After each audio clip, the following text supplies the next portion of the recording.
عاودتوها ماشي السلام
Bonsoir tout le monde.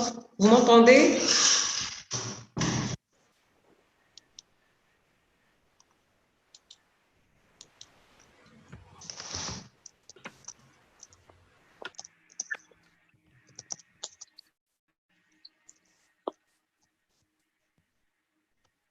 Vous m'entendez? Merci. Bonsoir tout le monde. Bon retour. Je vais enlever ma bavette. Bon retour pour tout le monde. On va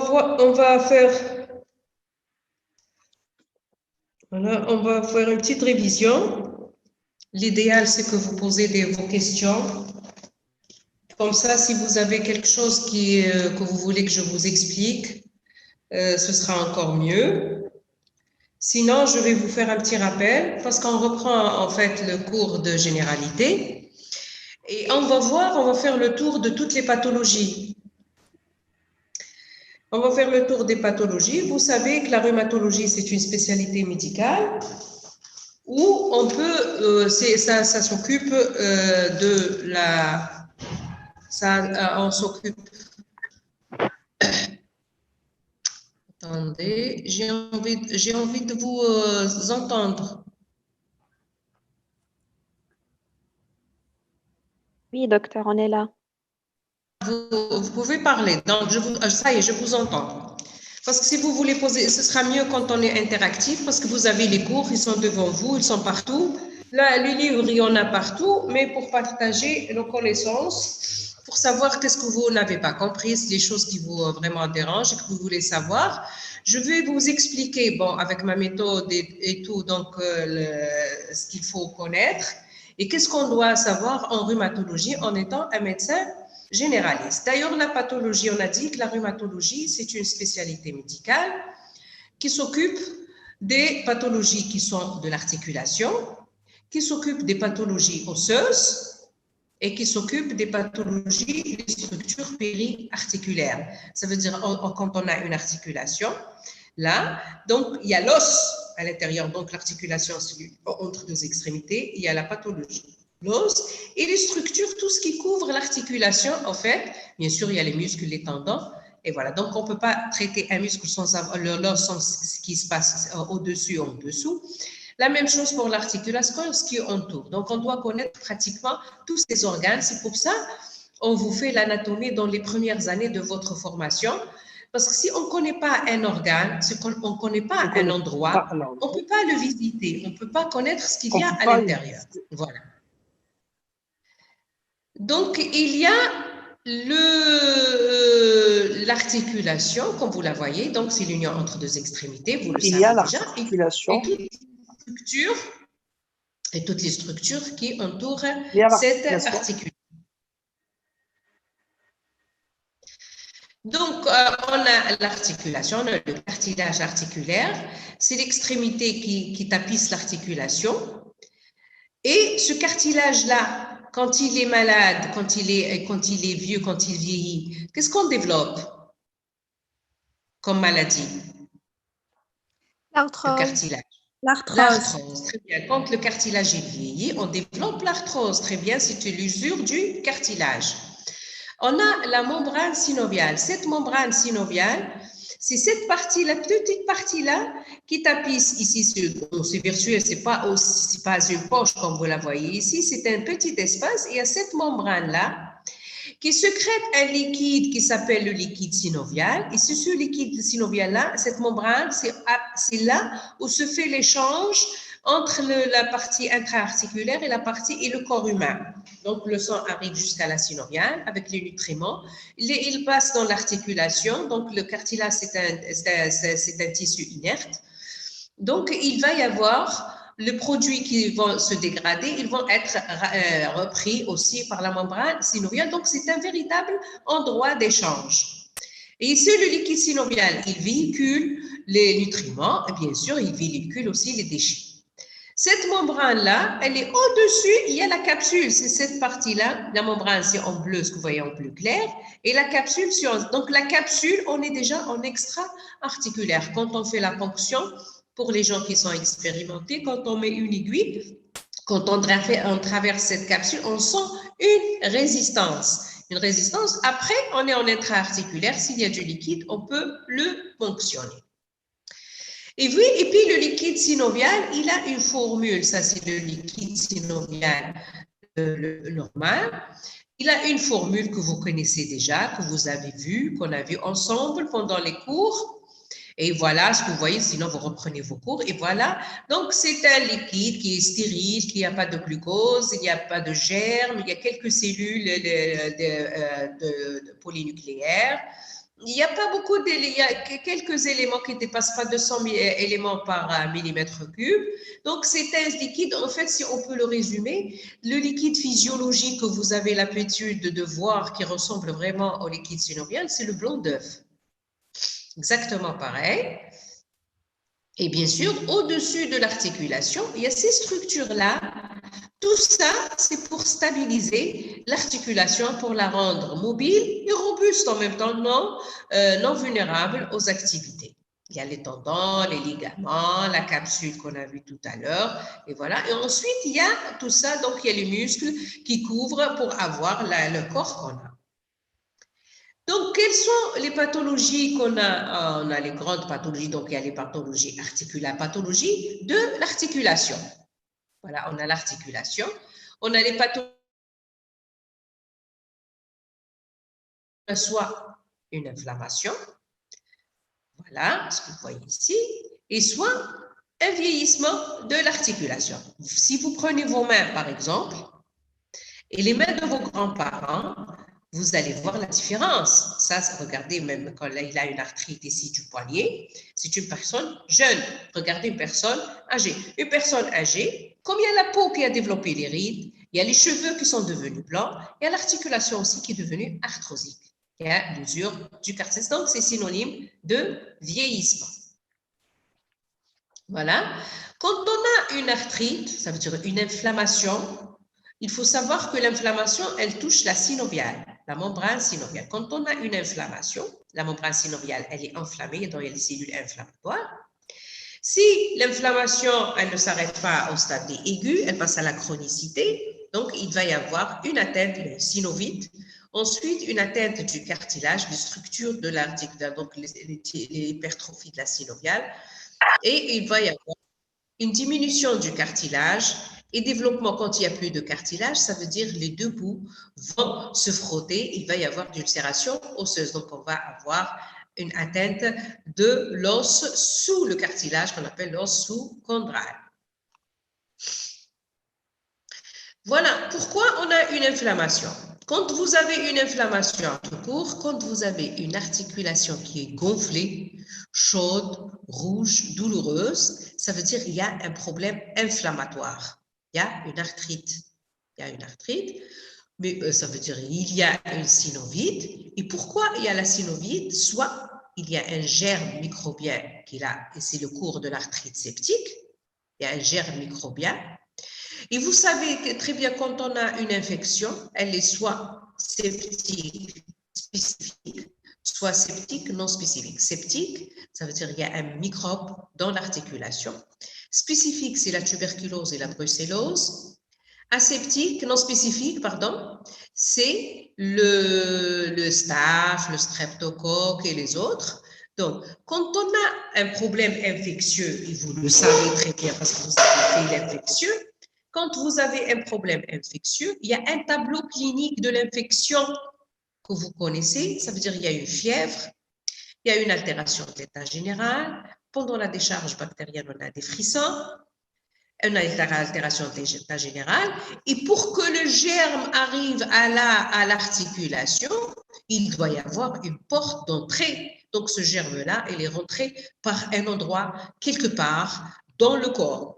Soit il y a une plaie, soit il y a un abcès, quand c'est le cutané, soit, et vous savez très bien, tous les mâles qu'on a, ils rentrent par la bouche. Donc, c'est soit une infection ORL, soit une infection pulmonaire, soit une infection digestive, urinaire, etc.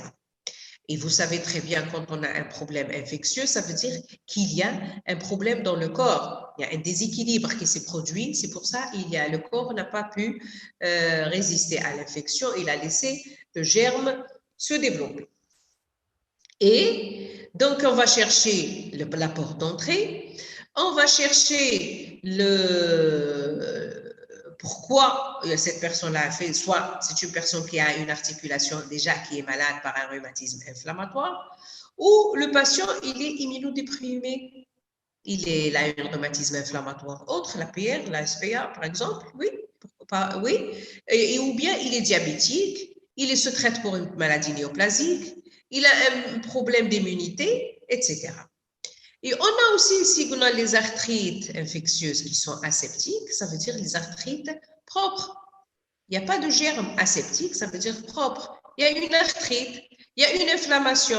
La cause, c'est un germe microbien, mais il n'est pas dans l'articulation. L'articulation, elle est propre. Là, c'est l'exemple modèle type, c'est le RA, le rhumatisme articulaire aigu. On a dit qu'il se développe après une infection par le streptocoque bêta-hémolytique du groupe A. Il est dans la gorge et il va y avoir une réaction immunitaire et donc on va développer cette réaction immunitaire qui va se développer au niveau de l'articulation.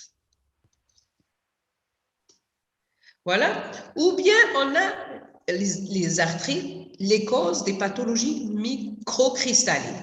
Il y a un métabolite en excès dans le corps qui est soit, par exemple, la goutte, on a fait un cours sur la goutte. La goutte, c'est quoi? L'acide urique. Très bien. C'est l'acide urique. Quand il y a un excès, ce n'est pas vraiment l'acide urique quand il y a un excès. Il y a cet excès d'acide urique, il va y avoir la formation des cristaux. Il va se cristalliser. C'est pour ça qu'on les appelle les arthrites microcristallines. Donc, il va se cristalliser, il va former quoi? Les cristaux du rate de sodium. Donc, il va y avoir les cristaux du rate de sodium. C'est à partir de là que, donc, ces urates, quand ils vont se libérer dans l'articulation, ils vont provoquer une arthrite métabolique. Vous avez fait le cours de la goutte et les autres pathologies microcristalliques telles que la chondrocalcinose, l'ochronose, l'hémochromatose, tout ça, ils peuvent développer une arthrite microcristalline. Les pathologies auto-immunes, il y a d'autres pathologies qui ne sont ni septiques ni microcristallines. Étiologie, ici, c'est un désordre au niveau du corps. C'est les maladies auto-immunes. C'est l'étiologie, elle est inconnue. Mais la chose qu'on connaît, c'est qu'il y a un désordre immunitaire dans le corps. Et à partir de là, on développe des rhumatismes inflammatoires chroniques ou bien des rhumatismes auto-humains. Voilà. Une arthrite, quand vous avez une articulation, quand vous regardez la différence, regardez ici, celle-là, elle est tuméfiée, celle-là, non. Et celle-là, elle est tuméfiée, celle-là, non. Donc, quand vous voyez une articulation augmentée de volume, chaude, rouge, douloureuse, c'est une arthrite, c'est une inflammation. La cause de l'inflammation, on a dit, elle peut être septique. Il faut chercher une porte d'entrée. Il faut chercher donc les autres localisations parce qu'une arthrite et l'articulation, il y a d'autres endroits qui sont aussi le siège de cette colonisation microbienne. Voilà. L'arthrose, je vous ai dit, c'est l'usure du cartilage. Donc, on a ici une articulation. Le cartilage qui a l'habitude, qui doit être donc souple, qui est hydraté, il a une certaine épaisseur. Donc, quand on a une arthrose, c'est le cartilage qui perd ses qualités. C'est pratiquement comme la peau. Donc, quand la peau n'est plus élastique, elle n'est plus luisante, elle n'est plus bien hydratée, on développe les rides. Là aussi, il va y avoir de la chondrolyse. La chondrolyse, donc c'est l'arthrose. Et on va... La chondrolyse. Ici, on va développer la maladie arthrosique. Ces petits bouts-là, quand on a la chondrolyse, ils vont, quand ils sont libérés dans l'articulation, ils irritent la synoviale. Quand la synoviale, elle est irritée, elle réagit comme s'il s'agissait d'une agression, par exemple des cristaux ou bien un microbe. Il va y avoir libération des cytokines pro-inflammatoires, donc il va y avoir une sécrétion de liquide, hypersécrétion, il va y avoir une petite synovite, mais la réaction, elle est locale, elle n'est pas systémique. C'est pour ça le syndrome, le bilan biologique, il est normal. Et on peut avoir une petite élévation, pas très importante, de la vitesse de sédimentation de la CRP, éventuellement, mais pas très importante. Voilà, on a l'arthrose primitive chez le sujet âgé, donc quelqu'un qui va vieillir, il va développer avec le temps une arthrose. Et ça va passer, bien sûr. Et la secondaire, c'est quand quelqu'un, il a un problème de santé, il a une situation qui a provoqué plutôt une atteinte du cartilage. Voilà. Et voilà comment on est. Ce n'est pas du jour au lendemain qu'on a une arthrose, ça commence petit à petit. On a une douleur sans atteinte aussi du cartilage articulaire, presque 10%. Il y a toujours ce pourcentage-là dans tout le monde, même avec le Covid, il y a des 5%, des 10% et les 20%. Donc, c'est atteint qui est un peu atteint des gens qui sont très fortement atteints. Voilà. Et quand on a atteinte du cartilage, ça s'exprime radiologiquement par une diminution de la hauteur de l'interligne articulaire. Parce que l'interligne articulaire que vous voyez, c'est le cartilage articulaire parce qu'il est radiotransparent. Voilà. Et on a ici quand il y a une atteinte, début de la dégradation, ici l'apparition des ostéophytes, on a un pincement important. Quand il va y avoir donc pouvant atteindre l'os, donc on ne voit plus que les deux os se collent. Et quand on a ici une perte de cartilage de plus de 60%, il n'y a plus d'interligne. Et au départ, l'interligne, elle est atteinte en unilatéral et ensuite, elle subit la paralyse avec le temps, avec de façon bien sûr un peu asymétrique. Ce n'est pas les deux côtés en même temps. Quelle est la différence entre l'arthrite et l'arthrose? Déjà, l'arthrite, c'est un problème inflammatoire. Et l'arthrite, c'est un problème inflammatoire. Et donc, quand on a une inflammation, il y a des signes locaux. On a une tuméfaction, on a une rougeur, on a une raideur. Et l'arthrose, ce n'est pas une inflammation, donc c'est un problème mécanique. La douleur, déjà, elle est de type inflammatoire, donc l'arthrose, elle est de type mécanique. Les signes locaux, ils sont présents dans l'arthrite inflammatoire, ils sont absents dans l'arthrose, sauf en cas de poussée inflammatoire, comme je vous ai dit, quand c'est tout le monde qui ne m'entend pas? Vous entendez maintenant? Oui.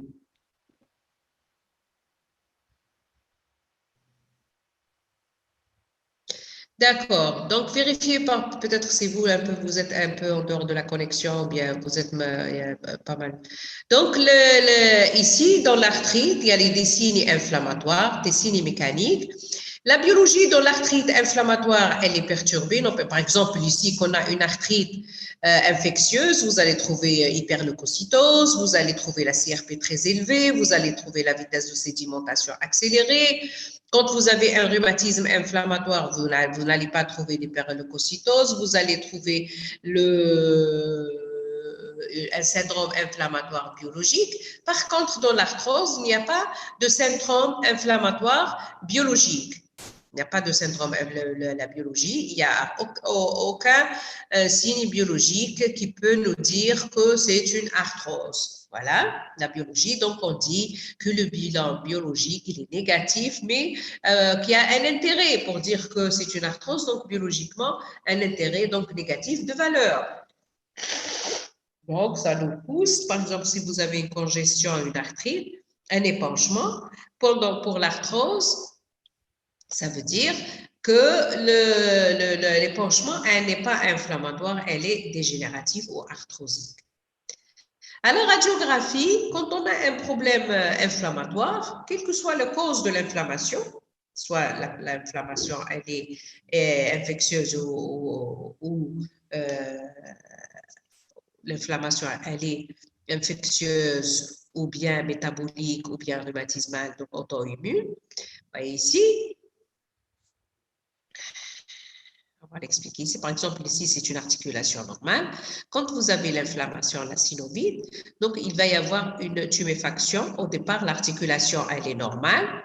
Ensuite, quand il y a la destruction, une synovite importante, et puis les cellules inflammatoires vont détruire le cartilage, il va y avoir un pincement qui est global, parce que quand on a une inflammation, il n'y a pas de raison que l'inflammation soit de ce côté, soit pas de l'autre côté. C'est pas comme le dégénératif, il se peut que cet endroit est plus arthrosique que celui-là, donc ça réveille, ça va être unilatéral pour l'articulation.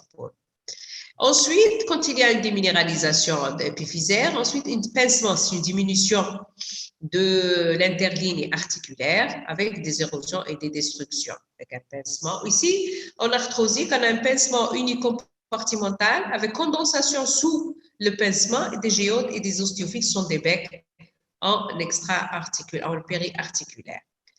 Le liquide synovial, dans le rhumatisme inflammatoire, il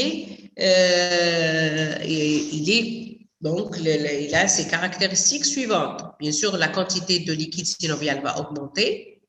La couleur va devenir jaune à blanc dans les rhumatismes inflammatoires ici ou métaboliques.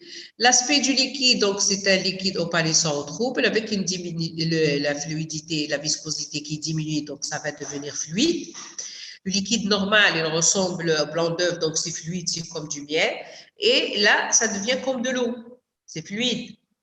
Il va y avoir 2000 à 100 000 éléments cellulaires, avec bien sûr plus de 50% des polynucléaires non altérés, parce que c'est le rhumatisme inflammatoire, les polynucléaires sont non altérés, avec, il est toujours stérile, mais le glucose qui devient diminué, avec des protéines qui sont augmentées, donc il est Rivalta positif. Quand on a un liquide synovial infectieux, vous allez donc vous devinez qu'on va retirer un liquide trouble presque purulent, avec la couleur qui est jaune à verdâtre, le volume toujours augmenté de volume, on va trouver des éléments cellulaires très élevés, avec des polynucléaires altérés. Et on va trouver un germe microbien. Comme les germes microbiens consomment du glucose, donc le glucose va être diminué et les protéines vont être élevées. Pour le liquide de l'arthrose, il ressemble un petit peu au liquide normal, mais sauf qu'il va y avoir un peu plus de liquide probablement. La couleur qui va un peu être modifiée, elle va d'un jaune transparent, clair, avec la viscosité qui va être donc toujours visqueux, mais moins visqueux que le normal. Donc la viscosité du liquide synovial normal, elle ressemble à la viscosité du blanc d'œuf.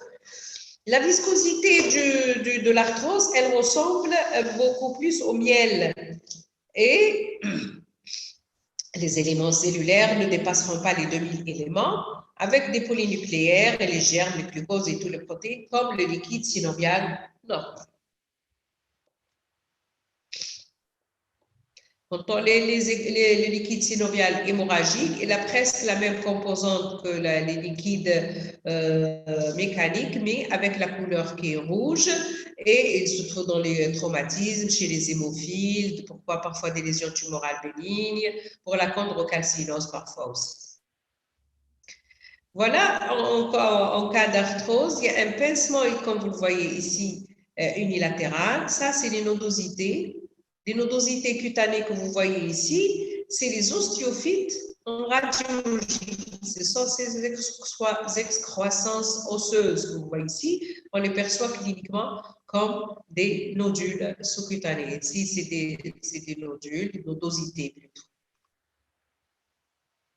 On a des maladies osseuses. Les maladies osseuses, soit, on va dire, bénignes, malignes, soit localisées et diffuses. Les maladies localisées, les tumeurs bénignes et les tumeurs malignes, localisées à une partie d'un segment osseux, on a les déminéralisations osseuses. On a les déminéralisations, on a les pathologies osseuses diffuses. Elle peut être déminéralisante, condensante, bénigne et maligne pour les deux cas. Pour les tumeurs, donc on a des tumeurs bénignes pour les pathologies locales des tumeurs bénignes comme l'ostéome ostéoïde, ou pour les tumeurs malignes, les ostéosarcomes. Au niveau du cartilage, la même chose, des chondromes et des chondrosarcomes. Les tumeurs hématopoïétiques, les lymphomes et les myélomes. Les myélomes, ils peuvent, parce que le myélome, on a dit que c'est une pathologie osseuse maligne, diffuse, mais on a le plasmocytome, peut-être unique aussi. Le lymphome, il peut être diffus ou unique. Voilà, un ostéome ostéoïde, une tumeur osseuse, regardez, bénigne. Ça, c'est une ostéome ostéoïde aussi, c'est une tumeur osseuse bénigne. Ça, c'est une tumeur osseuse maligne. Quand vous palpez ici les parties molles, vous allez les trouver presque normales, les parties molles. Ici, par contre, vous allez trouver une induration avec cet aspect-là à la radiographie qu'on appelle le feu d'herbe, ici avec des spicules, avec rupture de la corticale. Vous allez trouver des signes inflammatoires locaux, la douleur atroce. Quand vous palpez, vous allez trouver un aspect pierreux de l'os, de cette partie-là, de ce segment osseux au niveau du membre. Voilà, les tumeurs aussi. Vous m'entendez? Je pense que c'est coupé.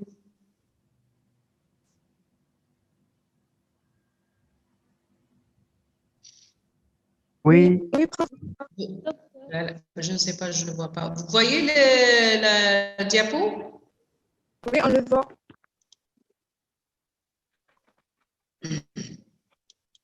OK. Donc, ici, c'est des tumeurs malignes, là, en feu d'air. Donc, c'est une rupture de corticale. Il y a la clinique, il y a là. Ici, c'est une ostéopathie diffuse maligne. Ce que vous voyez, c'est comme microgéodes, des macrogéodes avec des petites géodes ici, là, micro et macro. Ça, c'est le myélome multiple. C'est une ostéopathie raréfiante maligne. Ça, c'est une ostéoporose. Ça, c'est une coupe au niveau de l'os. Un os normal, regardez les travées osseuses. Regardez comment elles sont entrecoupées. Ça, les travées osseuses, c'est des lignes de force d'un os normal. Ici, au niveau de, ici pour un os qui est trabéculaire, qui est porotique, il y a la raréfaction de ces travées. Il y a un manque de travées osseuses, donc au microscope, et c'est ce qui fait la fragilité de l'os ostéoporotique, donc il est susceptible, il peut y avoir des fractures pathologiques, pas fractures spontanées ou des fractures, avec un traumatisme minime que d'habitude ne donne pas de fracture. L'ostéomalacie, c'est une ostéopathie raréfiante diffuse bénigne. Elle est due à un défaut de minéralisation, donc carence en vitamine D. Si vous avez une carence en vitamine D, vous l'avez faite, l'ostéomalacie, donc vous allez avoir beaucoup d'os prématurés. Donc, l'os que vous allez former, donc quand il n'y a de calcium, des ostéoïdes, si vous ne ramenez pas de vitamine D pour que le calcium se fixe sur l'os, il va y avoir toujours de l'os ostéoïde. Regardez ici, c'est des fractures, là et là, du cadre obturateur, du cadre ici. Et voilà cette fissure-là de Luther-Milkman. Ce sont donc c'est une ostéopathie diffuse et qui donne une atteinte de l'os avec bien sûr les autres pathologies aussi qui peuvent donc les fragilités. Ça ressemble, c'est pas la PR parce que l'ostéoporose, c'est une raréfaction des travées. Donc l'os il est normalement minéré, ça ressemble à une fragilité de l'os. Donc si vous le jetez, il va se casser. Là, c'est une fragilité comme le beurre. Donc, si vous l'appuyez, ça va changer, ça va motiver. C'est pour ça qu'il y a cet aspect-là du bassin qui s'est modifié. Regardez ici, c'est la tête qui est en train de s'enfoncer parce que l'os, il est mou. Voilà. Il y a la pathologie osseuse, la maladie de Paget, qui est une ostéopathie aussi condensante, ça donne de la condensation. Ici, c'est l'os. Comme vous le voyez ici, la coupe, il y a un os qui est en train de donner, de se reconstruire de façon anarchique. Donc, il y a un hyper-remodelage osseux.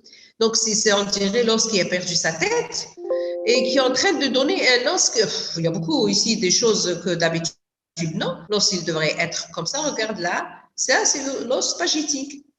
Donc, c'est une accélération de remodelage. Et par contre, donc, il y a une hypervascularisation, il y a des trabéculations osseuses anarchiques, et ça donne un os soufflé, augmenté de volume. Et bon, les sièges préférentiels, c'est la hanche, le bassin et tout. Regardez cet aspect-là sur la radio. Regardez, c'est un os qui est en train d'augmenter de volume avec une mauvaise qualité de l'os. Regardez, l'os pagétique, un hyperremodelage, épaississement de la corticale, il y a un désordre architectural, il y a hypertrophie de l'os, donc, et puis le tibia est en train d'augmenter, le péroné qui ne suit pas, donc il va y avoir ces sous-l'os l'un ou l'autre qui va se casser. Regardez l'hypertrophie ici de la vertèbre. Si elle s'hypertrophie, donc elle va réduire le canal vertébral. Il va y avoir une compression médulaire et voilà. À la radio, on va aller faire l'hyperdensité. Donc, ici, c'est la radiographie. Donc, il va y avoir une vertèbre dense. Regardez un crâne pagétique, c'est une hypertrophie de la tablette du crâne avec aspect en flocon de neige. Vous voyez ici, là et là. Le flocon de neige, regardez l'hypertrophie de la plaque du crâne. Donc, cette hypertrophie-là, elle va comprimer le cerveau. Les pathologies périarticulaires, on a les tendinites et on a fait la pathologie de l'épaule, qui est une pathologie périarticulaire. On a l'atteinte des tendons de la coiffe des rotateurs des épaules, puis l'atteinte du long biceps, du bras. Voilà, ici, c'est soit cette inflammation des tendons, soit ici, par exemple, tennis elbow. Ici, voilà, les tendinites avec inflammation. La bursite, regardez, on a l'articulation. Là, sur la rotule, il y a une bourse prérotulienne ou prépatellaire. Quand elle est irritée, elle donne cet aspect-là cliniquement. Ce n'est pas l'articulation, parce que ce n'est pas un intra-articulaire, c'est un périarticulaire. Et bien sûr, on doit connaître l'anatomie pour savoir que c'est une bursite et non une arthrite. La ponévrosite, il y a la ponévrosite planmaire qui est tout le temps, regardez, la ponévrose, elle est comme ça, la forme triangulaire, la base l'avant du pied, la pointe, elle est en postérieure. Ici, par rapport, par exemple, on marche, on ne connaît pas vraiment l'éthiopathogynie exacte de la maladie de Paget, mais on connaît qu'il y a une cause X, peut-être virale et tout, qui donne ce désordre-là dans le remodelage de la trame osseuse et ça donne une hypertrophie. Pour en continuer avec les ponévrosites plantaires,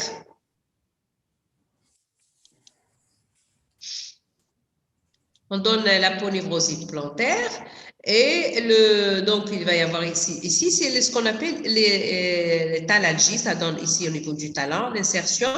Et quand il va y avoir des tendinites ici, ponévrosite plantaire chronique, on va voir sur la radio l'épine calcanienne.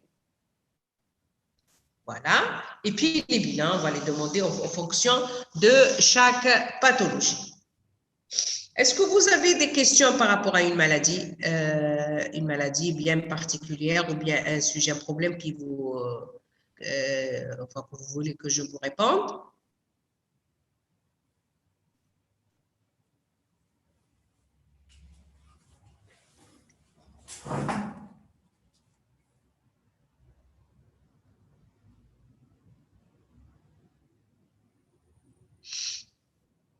Ça, c'est une question des deux. Bon, c'est une question, c'est là, si on craque les doigts, c'est une question d'ordre général. Oui, il vaut mieux ne pas craquer les doigts, parce qu'on risque, parce que quand vous les craquez, vous mettez en action le cartilage articulaire, donc vous favorisez l'arthrose précoce, plus précocement plus précocement qu'une personne normale. L'intérêt du FRAX dans l'ostéoporose, c'est pour le diagnostic et calculer le risque fracturaire. Parce qu'on a trouvé, même quand on a une architecture qui est là, donc une architecture comme vous le voyez ici dans l'ostéoporose, il y a donc pour avoir une fracture pathologique, c'est un peu la qualité de l'os, il y a l'âge, il y a aussi la qualité de l'os. Le FRAX, c'est un outil pour nous dire est-ce que le risque fracturaire est important ou non pour démarrer un traitement anti-ostéoporotique pour prévenir les fractures.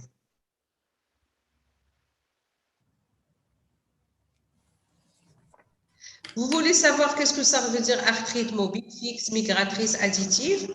Par exemple, dans les rhumatismes inflammatoires chroniques tels que la polyarthrite rhumatoïde ou bien les spondyloarthropathies, on a des arthrites fixes et additives.